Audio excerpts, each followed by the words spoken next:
একটি বই 275 টাকায় বিক্রয় করলে 25% লাভ হয়। বইটি কত টাকায় বিক্রয় করলে 10% লাভ হবে? তাহলে প্রথমে যেহেতু 25% লাভ হয়েছে, তাহলে আমরা লিখতে পারি 125% ইকুয়াল টু 275 টাকা।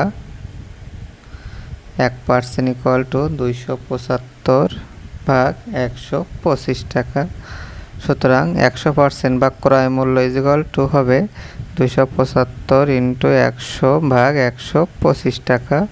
তাহলে এখান থেকে আমরা পাবো 220 টাকা। এখন যেহেতু বলছে কত টাকায় বিক্রয় করলে 10% লাভ হবে, তাহলে আমরা অর্থাৎ বিক্রয় মূল্য হবে 220 ইন্টু 100 10%, অর্থাৎ 110 ভাগ 100।